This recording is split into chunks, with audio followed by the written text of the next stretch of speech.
Wednesday morning and we're having breakfast. Unfortunately Trisha's car comes in 10 minutes. Very much like to have her on this leg of the voyage, but it's a lovely day outside. It's not a sex trip. We've got the tender inside there so it doesn't get thrown around. Might turn into one. Everything seems to be fairly well organised and we'll be on our way shortly. Well, Jim and I are on our way and we've got the sails up, full mainsail up for the first time for months actually. Genoa up. We've got a wind which is being favourable at about 8.5 knots. We're doing a speed over the ground of about 6 knots, so we'll be at Cabo de São Vicente at about 4 o'clock. It's just after 10 now. And really, it doesn't get any better than this. It's absolutely clear sunny day, it's a calm sea, we've got some wind, we can see a plane up there. Wonder if that's going to collect Trish from the airport. Just spoken to her on the phone. Quite low-lying land here on the southern Portuguese coast where there's 30 golf courses in there. We'll probably give you an update as we go around Cabo de São Vicente. I think it's probably important to briefly show you how badly we treat our crew.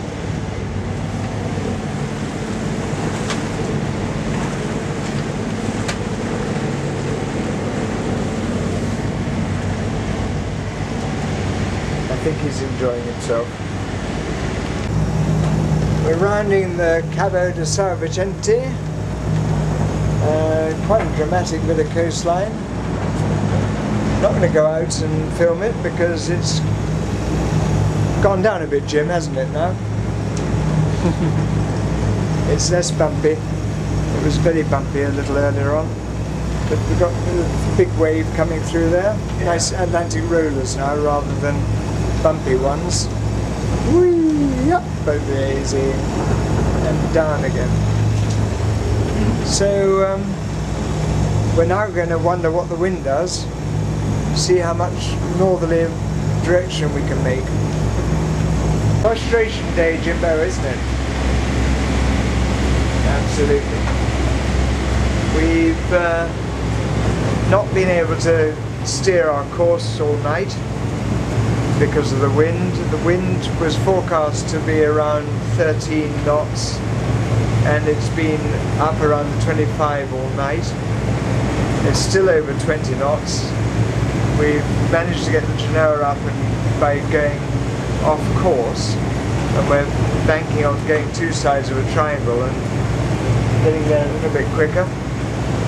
But we're headed at the moment for the port of Cascais in just near Lisbon, and we're going to try and get an updated forecast there because the one we've got at the moment is total rubbish. Another Navy on patrol. This time we guess, since they've just come out of Lisbon Harbour, must be the Portuguese Navy. Jim is having lunch in his night position. Over in the distance there, that mammoth bridge guards the entrance to Lisbon, and all along the coast here we're coming to Cascais, which is right on the nose now. Cascais is the marina we started from to go across to North Africa. So in a sense we've now completed the journey, except we've got to get back home. It looks deceptively calm here, but possibly you can hear the wind still on the microphone. And the only reason it's like this is because of the protection of the headland. The sea is mercifully having calmed down as a consequence. We'll be very glad to arrive here. We'll have been travelling on this lake for 34 hours. Friday morning, we've just left Cascais, which is back there in the sunshine. It's 7 o'clock as we come up to round the first cape. We put the mainsail up, more in hope than anger really, except that the wind might just be on a quarter we can use, and we're going to see what the day brings. Saturday morning, the 21st, and outside is very foggy, and this trail that you might be able to see on the radar just here has just emerged out of the fog and mist to be a cruise ship. Had to make a small adjustment to the course.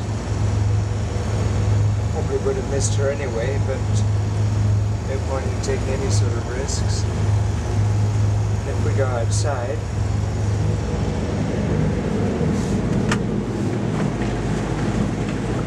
you'll see that despite being 60 miles out into the Atlantic, with the shore over there somewhere, we've got big rollers, but the classic roller, in that it's long and low, and actually a very flat sea. Might be able to see it a bit as we film the cruise liner.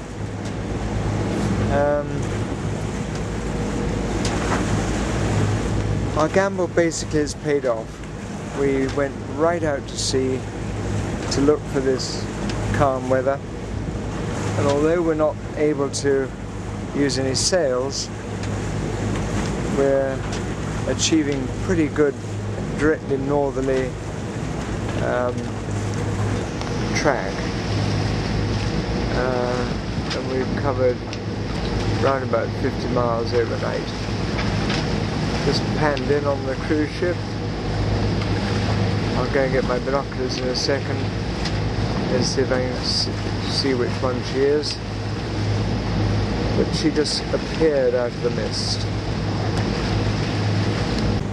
She's the P&O vessel Oriana, and since it is only 7:10, I doubt many passengers will be up to see our passing, not in the night, but in the early morning.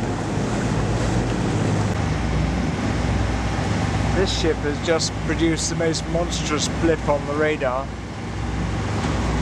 At first I thought she was a car carrier from her shape, but now that she's close by, I see she's absolutely stuffed to the gunnels with containers.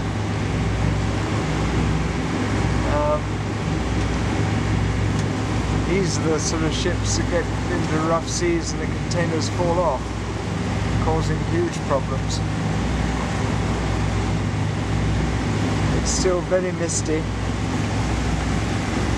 even though she's, what, less than half a mile away.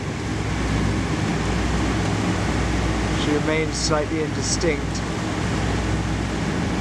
We're still using the radar to keep us safe. I don't know whether these two monsters are friends or rivals, but they've certainly been spending a lot of time sailing together. The sun is now struggling to get out, which I'm pleased about. Got a bit of wind, not enough to really make too much difference to speed, but it's not holding us up.